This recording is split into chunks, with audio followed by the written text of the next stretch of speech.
why we love the Tang Dynasty, exploring the history and charm of what's seen as one of the greatest imperial dynasties in Chinese history. Episode 6, Japan learns from the Tang Masters.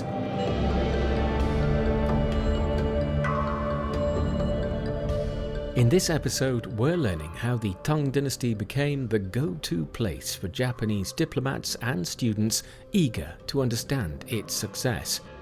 I'm Bob Jones, and in this podcast series, we're getting to know the Tang Dynasty and attempting to discover how, at its height, it was possibly the most prosperous, interconnected, and innovative country in the world, with a rich and influential legacy that survives to this day.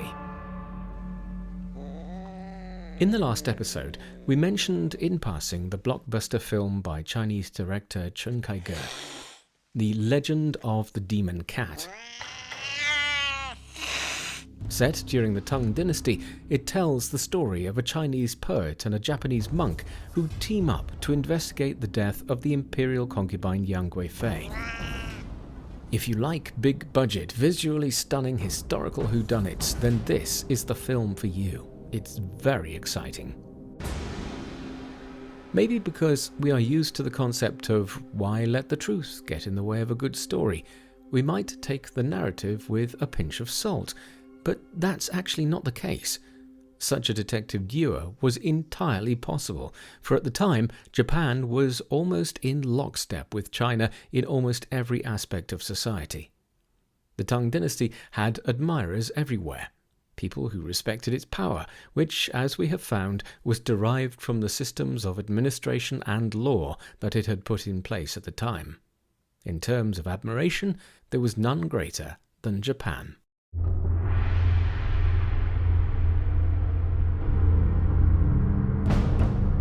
In general, the relationship between the Tang Dynasty and Japan can be divided into two parts. Not long after the founding of the Tang Dynasty, Japan was actually fighting with Tang forces on the Korean peninsula. It was a proxy war, with both sides supporting local opposing forces. Japan's losses at the key Battle of Baekgang were enormous. The Tang were simply better fighters and better trained and equipped. As a result, the Japanese hunkered down and built defenses, fearing that the Tang might invade. The Tang were less bothered and continued to express friendship towards the Japanese, returning prisoners, exporting culture, etc.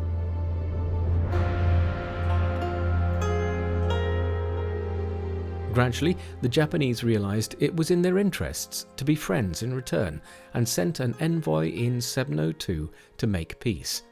From that point on, the relationship was based on cultural exchange. In addition to a few national envoys from Japan, there was also a large number of foreign students and monks seeking to study abroad. We're not talking about a handful here. Maybe up to 600 people would arrive in one go. Now, this wasn't like jumping on a plane for an exchange trip. You needed to be pretty serious about wanting to visit the Tang Dynasty, mainly because Japanese ship technology was so backward and many people were lost at sea and never reached their destination.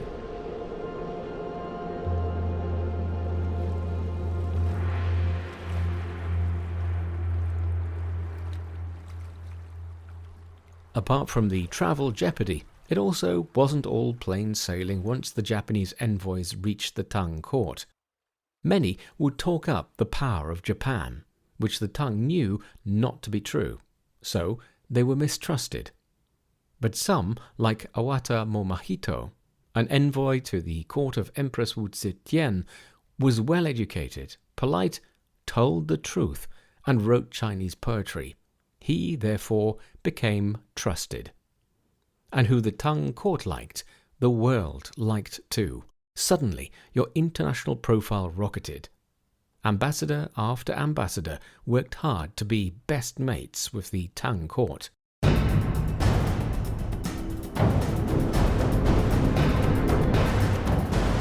Enter the Japanese scholar official Abe Nakamaro. Why are we focusing on him? mainly because we know some interesting things about him, but also because his experience was not typical of Japanese students who travelled to the Tang Dynasty. I'll explain.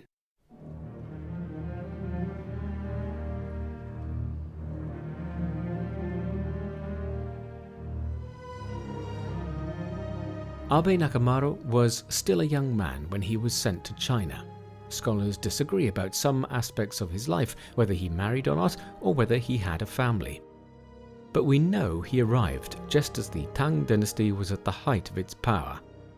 The journey from Japan had taken 8 months, and he was one of almost 600 people to make the same journey. Emperor Xuanzong was on the throne. Clearly, coming to study in Chang'an, a bustling, multi-ethnic city at the time, must have been truly exciting. Unlike many of his fellow students, Nakamaro didn't head back to Japan to offload all the information he had gathered. Instead, he climbed the bureaucratic ladder of the Chinese government and even served as a governor in China. He turns up in official documents and poems as being a bright student with a good future. He had an illustrious family background. His father was a high-ranking official in Japan, and that clearly helped him enroll at some of the best seats of learning. Importantly, the emperor liked him, and he moved in all the right circles. As was tradition, he changed his name to a Chinese one, Chao Hung. His importance was that he made the Tang court well disposed to Japan and greased the flow of information, skills, technology, arts and thought from the Tang.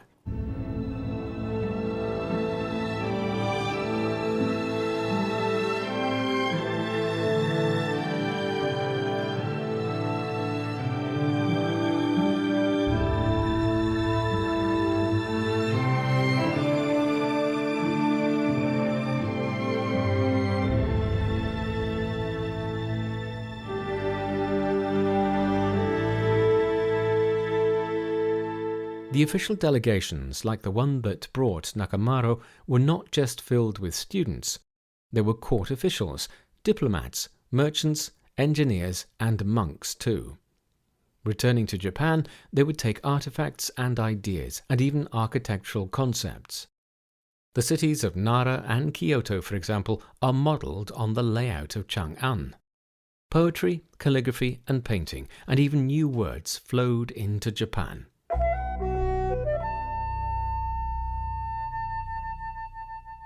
But this people-to-people exchange wasn't a one-way street. One well-known Chinese monk, Jian Zhen, was invited to give lectures in Japan. He made 5 failed attempts to get there, but eventually made it at the age of 65. Apart from new religious thought, he also took knowledge of sculpture, calligraphy, and medicine. Don't get the wrong idea. Nakamaro wanted to go back home, but the emperor wouldn't let him. He eventually relented when Nakamaro was quite old. Leaving China, he wrote a poem. 贤命将辞国，非才舔世臣。天中炼明主，海外一辞亲。符奏为金阙，非参去玉京。蓬莱乡路远。若慕故园陵，希望怀恩日，东归感义臣。平生益宝剑，留赠结交人。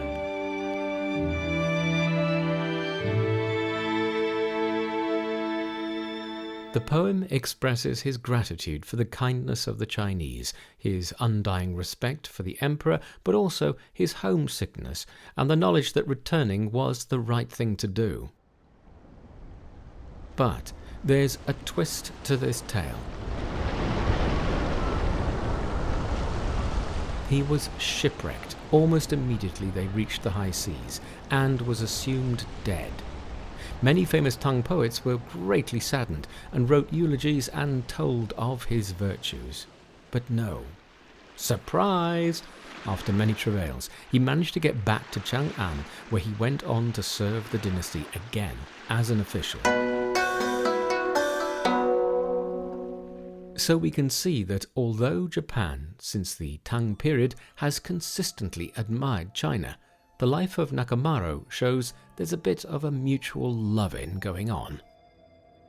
Now, we should point out here that, like any adventurers, stories get exaggerated in the telling, and some of the things the Japanese learned in China took on a life of their own once they got home. Genghis Khan, for example, according to the Japanese, travelled to Japan where he became an inspiration for samurai soldiers. And Yang Guifei, rather than being murdered by Tang soldiers for her part in the Anlushan rebellion, was actually smuggled out the back door by our Japanese student Nakamaro and smuggled away to Kyoto, where she lived out her life in a temple. Ah, you say, who was killed then? The emperor, still in love with her, found a lookalike to be murdered. There are even several places in Japan reputed to be Yang Guifei's tomb. But it just serves to underline Japan's fascination, if not obsession, with all things Chinese. But wait, you might be saying, with all these Japanese diplomats and students wandering the streets of the Tang capital Chang'an, didn't anyone notice? Well, firstly, the people of the Tang were quite happy with the multicultural nature of their cities, but more importantly, only a certain number of emissaries were allowed to stay in the capital itself. The rest were sent to different parts of the empire. Monks would head off to Wutai Mountain or Tiantai Mountain, for example. What it meant was Japan developed a full understanding of Tang culture in the round. But the Tang Dynasty was far from being a something-for-nothing culture.